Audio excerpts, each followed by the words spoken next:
Hello everyone, my name is Dr. Mohan. I'm an associate professor of marketing, and it's my pleasure to be talking to you today. Allow me to give you a little bit of background what I do at VCU. I teach a course, Marketing 450, also known as Product Development and Management. It's a course that undergraduate marketing majors take in their senior year, where, as you can imagine, given its name, we do a deep dive into what it takes to develop products, what it takes to manage those products, all in an effort to keep customers happy and so that companies can earn a profit. I love teaching about products, services, brands, and how to develop and manage these products so that A, customers can be happy, and B, so that companies can derive a profit. And this passion comes from a lot of the research that I do, where I tend to focus a lot on how companies can improve their innovation strategy and their branding strategy. So today I'm going to be talking to you about products, services, and brands, specifically how we define what a product is, how service fits into that definition, and what I consider to be most important, which is what is this concept of value? How do we incorporate value into the products and services that we end up developing for customers? So there are two objectives in particular that I'll be focusing on. The first objective is to make sure that you understand what a product is and what a service is and how value fits into that equation. And with the second part of the video, I'm going to do a focused dive into what services really are and how businesses can build a compelling service that customers are attracted to. So let's jump into the first objective. The word product and the word service are fairly ubiquitous. We all use it. It's around us every single day. We refer to a lot of things using these two terms.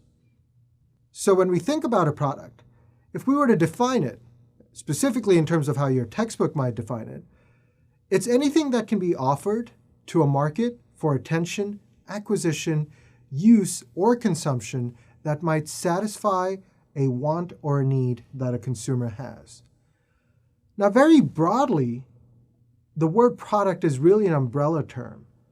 It doesn't necessarily mean something tangible, like a can of Coca-Cola. It could really encompass services. It could encompass ideas. It could encompass a combination of products, services, ideas, people. You name it. There's a lot of different ways to think about what a product could end up being. That said, I do want to focus on the term service because that takes on a much more distinct meaning. Services are a form of a product that consists of activities, benefits, or satisfactions offered for sale that are essentially intangible. So the notion of intangibility is critical to our understanding of what a service is.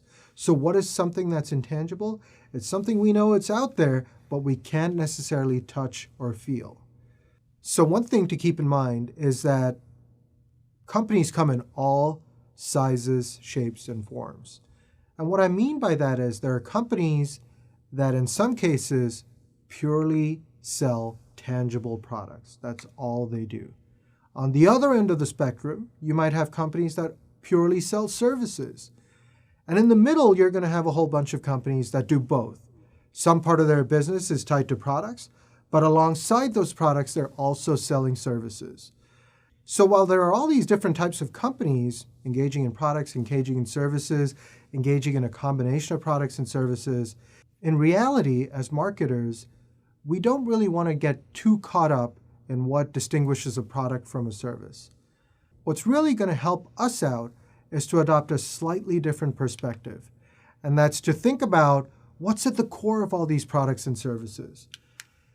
So if you look at what's in front of you, what we start to recognize is at the core of all our products and services, we need to have a really strong inherent value that we're delivering to our customers. So if you think about what our customers are doing, they're demanding something. Now, what exactly are they demanding? Well, if you think about a consumer that's looking to buy a laptop, a customer, such as yourself, is not necessarily buying a laptop. You're looking for something that's going to deliver a benefit that's of value to you. So what is that value? Well, it might be the value or the benefit of having access to the internet, having access to Netflix, having access to email, being able to open spreadsheets. These are all part and parcel of our academic lives, our professional lives. And so when people go out to buy a laptop, it's these benefits that they're looking for, not a product that they can carry around with them in their backpacks that represents a display and a keyboard. So while those are features and attributes of laptops, consumers don't buy a bundle of features and attributes. Consumers are looking for benefits that deliver value for them. So it's really critical to understand that what distinguishes products and services important, what matters more to a manager, a marketing manager specifically, is how to make sure our products and services have this inherent value that makes it a worthwhile proposition for the consumer to go out and purchase said product or service.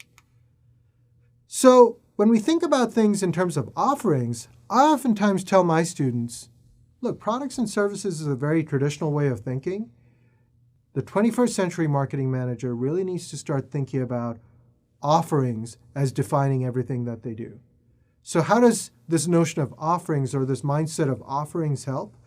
Well, A, you've got to make sure regardless of what your offering is, product, service, idea, or anything else, it has value to it. It's got to deliver value. Now, if you're really able to deliver value, what that amounts to is the consumer having a really good experience.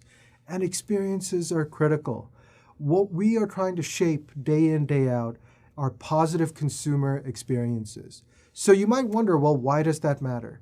Well, it's those positive experiences, those positive memories, those positive attitudes and beliefs that consumers form in their minds that's going to get them to come back to us the next time they want to buy a laptop. So this is a critical component of how marketing managers tend to think of this whole landscape with respect to products, services, value, so on and so forth. So offerings have to have value. Value helps deliver experiences. Experiences then in turn help to establish strong customer-company relationships, or loyalty, if you will.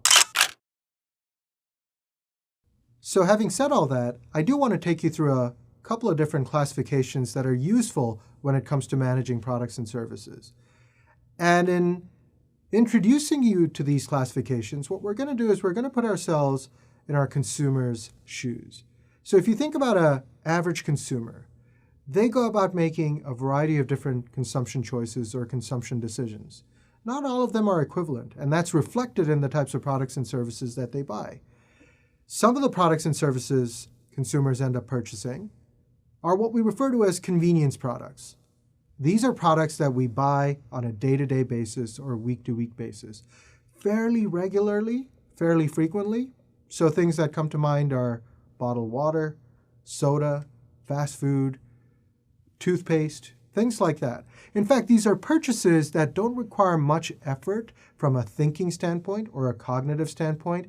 We just walk into a Target, we walk into a Publix, or we walk into a Walmart, we go down the aisle, and we just know this is the exact product that we need.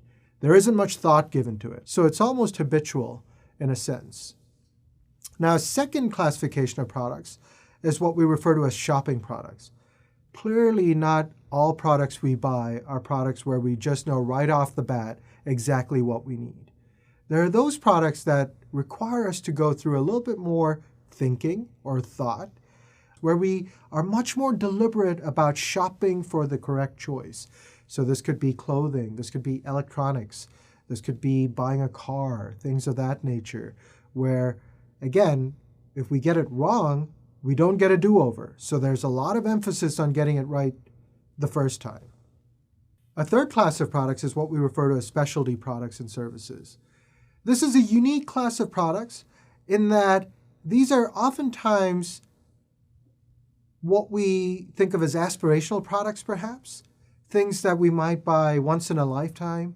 So think about something like an engagement ring that an individual might buy for their partner. Or even, in some cases, perhaps you're that person who's always sought after a Ferrari or a Lamborghini. These are high-end products, oftentimes with exorbitant price tags, that certainly aren't convenience products, but they don't necessarily fit the shopping products category either, because they're just at another level in terms of what they're trying to offer. And so they're special. There are special products out there that people will aspire to have, and consumers will often make these types of purchases, not very frequently, obviously, but a couple of times during their lives. A fourth category of products and services are what we refer to as unsought products. Now, these are products that consumers don't even know they want.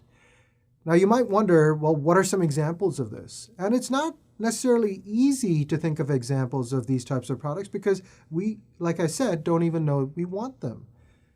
So the classic example you're going to see people talk about when it comes to an unsought product are products that represent a radical new innovation.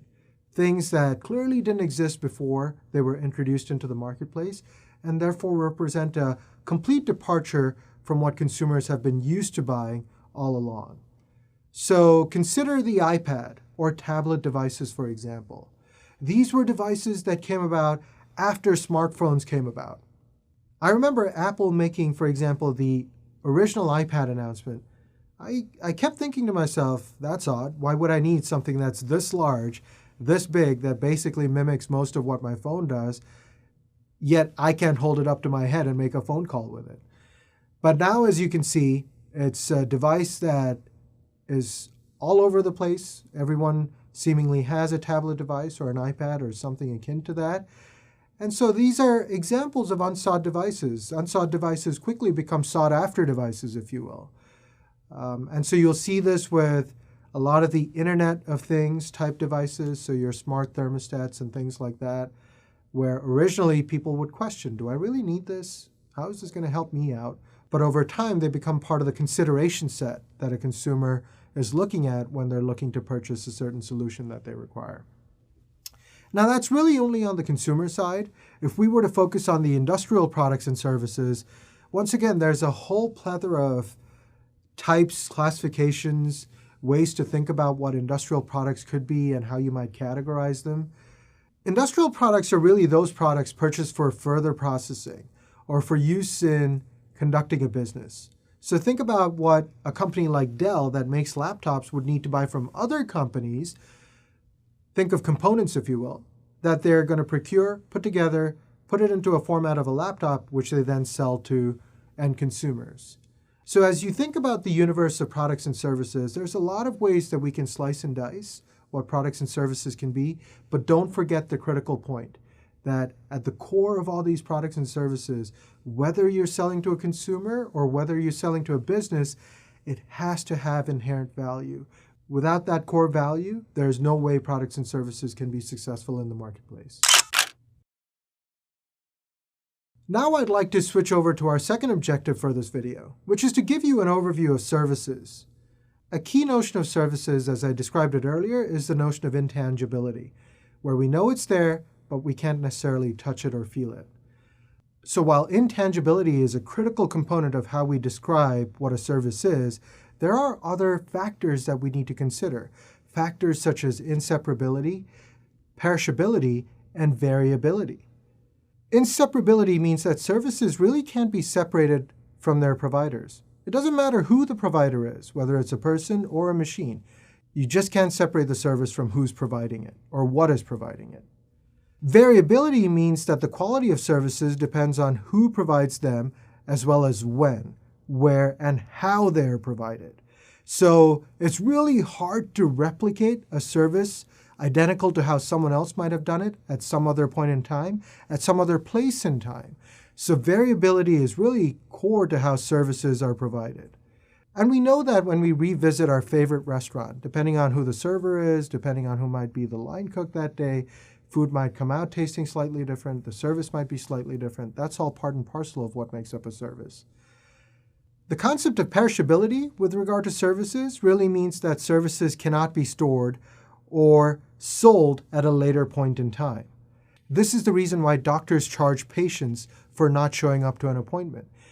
That missed appointment from the doctor's point of view cannot be replaced. It's not like that doctor can go find another patient to fill the spot.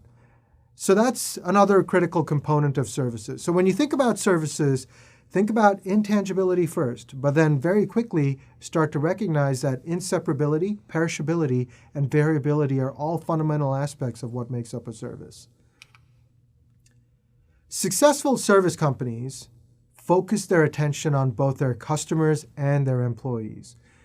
What they really try to understand more than anything else is what makes up the service profit chain. So what we've outlined here in front of you are the critical components of that service profit chain. It consists of 5 links: internal service quality, satisfied and productive service employees, greater service value.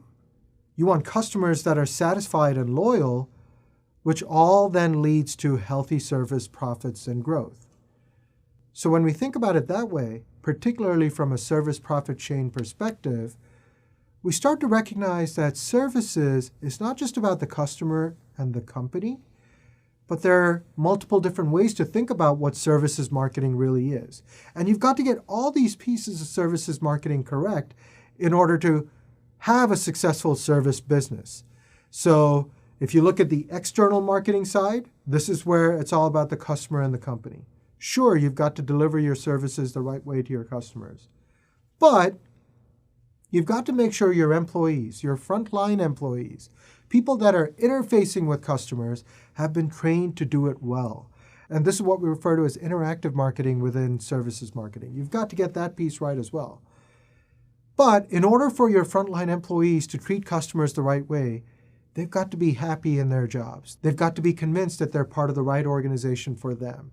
And this is all about internal marketing, making sure that your employees are happy and satisfied, which gives them the tools to perform effectively in front of the customer.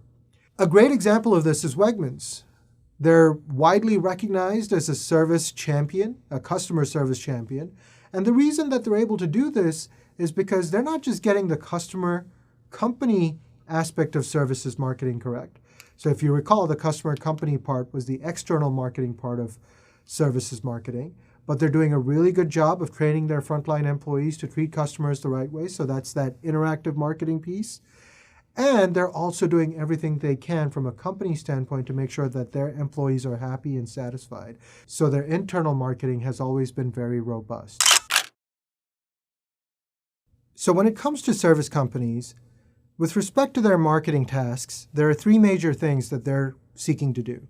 They want to increase their service differentiation, service quality, and service productivity. In these days of intense price competition, service marketers often complain about the difficulty of differentiating their services from their competitors. The solution to price competition is to develop something that's truly differentiated, whether it's in terms of the offering, how it's delivered, or the image that it creates. For example, Dick's Sporting Goods customers can sample shoes on Dick's indoor footwear crack, test golf clubs using their on-site golf swing analyzer, test out putters on the indoor putting green. They can even, in some cases, shoot bows in their archery range. A service firm can differentiate itself by delivering consistently higher quality than its competitors. Service providers need to identify what target customers expect in regard to service quality, and then they need to deliver. As hard as they may try, even the best companies will have an occasionally late delivery. Perhaps it's a steak that's too well done, or they might even have a grumpy employee. However, good service recovery can turn any angry customer into a loyal customer. With their costs rapidly rising, service firms are under great pressure to also increase service productivity. They can do it in several ways. They can train current employees better or hire new ones who will work harder or more skillfully. Or they can increase the quantity of their service by giving up some quality. Finally, a service provider can harness the power of technology as well in order to raise their productivity rates. At the end of the day, one thing I'll remind you once again is that be it a service or a product, offerings of any nature, they all have to have that core value built in.